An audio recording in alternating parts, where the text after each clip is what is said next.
everyone, this is Teacher Karen. So, handa na po ba kayo sa panibago nating kaalaman tungkol sa matematika o siknayan sa Tagalog?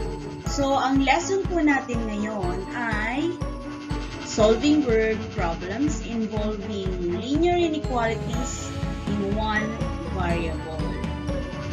Think about this. Why does at most 3 mean less than or greater than 3? Or why does a maximum of 5 mean less than or equal to 5? Or why does at least 3 mean greater than or equal to 3? And then why does a minimum of 5 mean greater than or equal to 5? So sasagutin po natin yan isa-isa. Yung pong at most 3 or less than or equal to 3, ibig sabihin siya na yung pinaka-maximum o yung pinaka-mataas. Kaya ang gagawin mo yung less than na lang niya. So katulad ng at most 3, ibig sabihin pababa siya, 3 to 1 and so forth. And then yung maximum of 5, so pinaka-mataas na yung 5. Yun. Hanggang 5 lang ang limit niya. So a maximum of 5. Pag sinabing at least 3, yun yung pinaka-minimum niya, 3. So, mag-start ka sa 3, 4, 5, 6, yun po.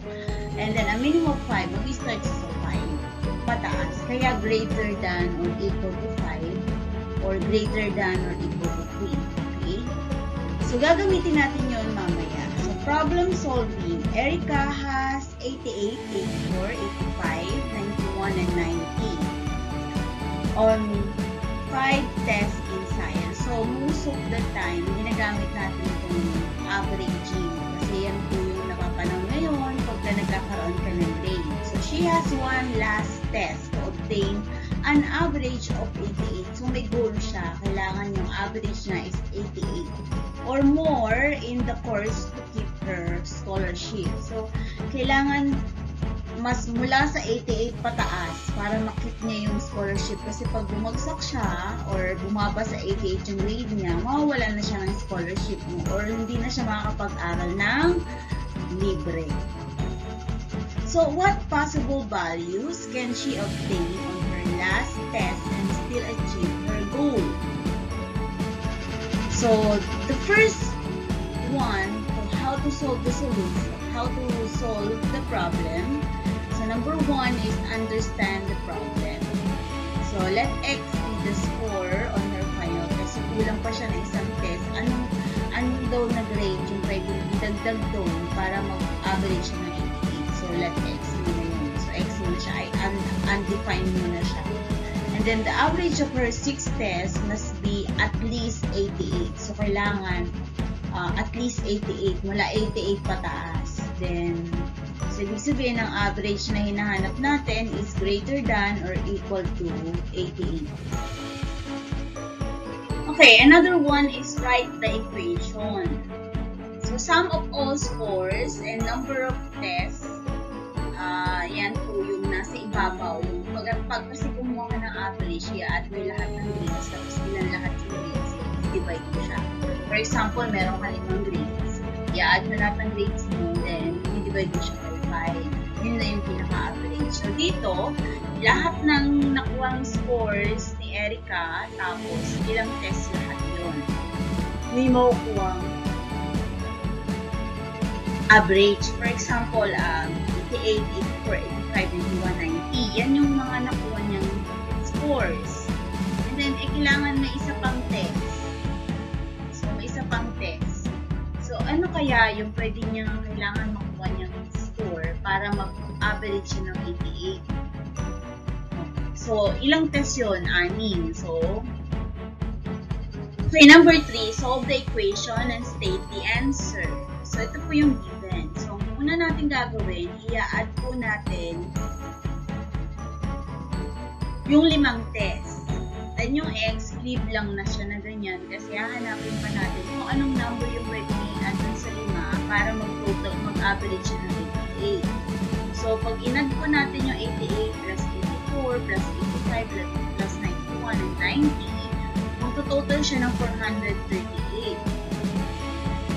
So, 438 plus x over 6. Tapos, greater than or equal to 88. And then, so paano natin tatanggalin yung 6 as the denominator? So, gagamit tayo ng multiplication property. So, i-multiply natin both side by 6. So, pag ganyan na itsura niya, ito ay cancelled na. So, natira is 438 plus x. Then, greater than or equal to 88 times 6, that will be 526. Okay? And then, yung x, stay lang siya. And then, yung 438, kailangan mailipat siya dun sa kabila. So, that will be 526 minus 438. Kasi positive siya magiging negative.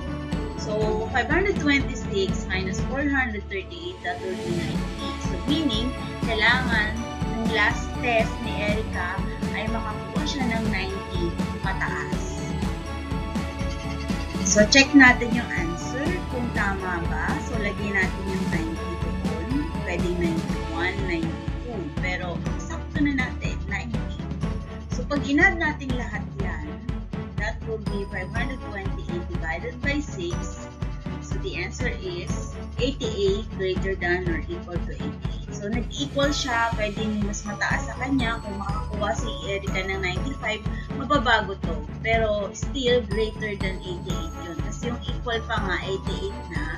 So, pag tumaas po sa 90, mas mababago yung grade niya rito. So, kailangan maka-90 pataas si Erica para makuha niyo yung average na 88 pataas. Okay, let us exercise, solve, and check.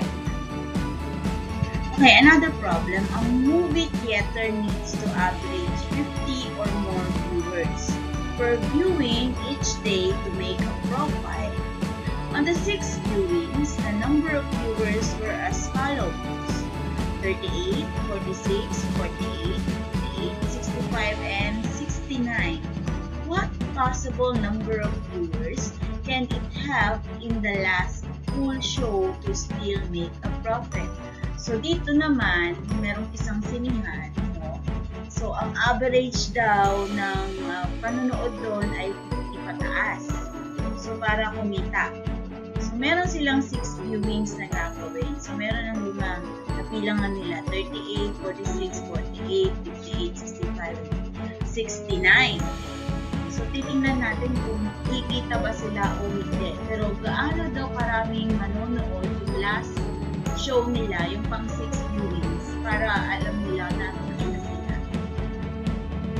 Okay, how do we solve the problem? So, number 1, understand the problem. Kaya ang problema nila, ilang viewers ba ang kailangan nilang expect para malaman nila na yung kikita ba sila o hindi.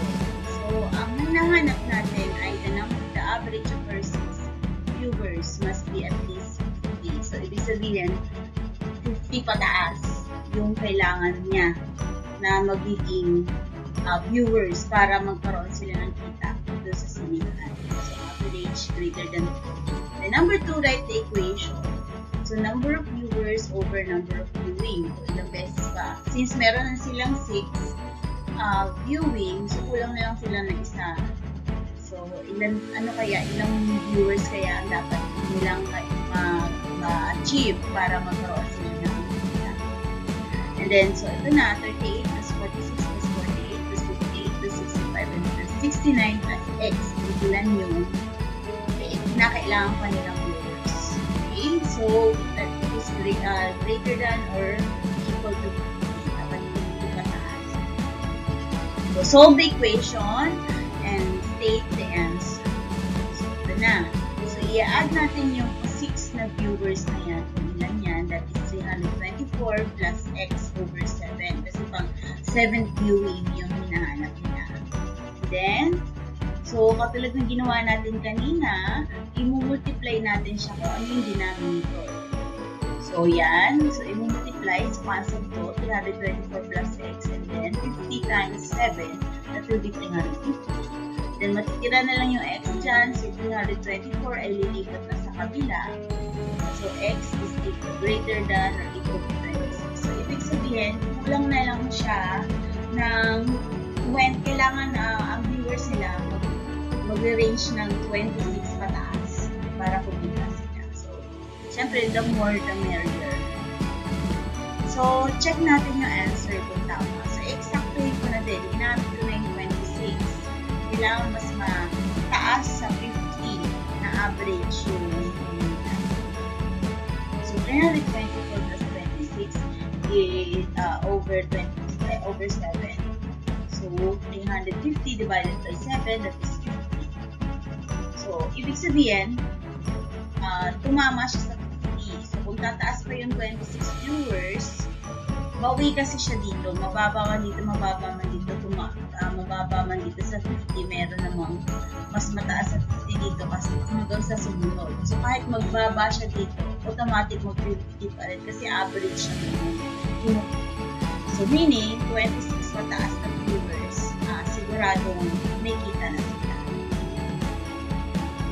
So, things to remember, to solve word problems in linear inequalities, we have number 1, read and understand, choose the variable to represent the unknown number in the problem. Then number 2, write the equation. Use this variable in writing the equation for other unknown quantities in the problem. And then number 3, solve for unknown quantity. And then number 4, check by going back to the original statement.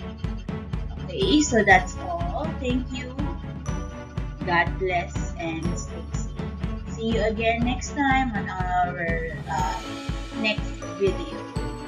Don't forget to subscribe, hit the bell, and then like and share. Thank you.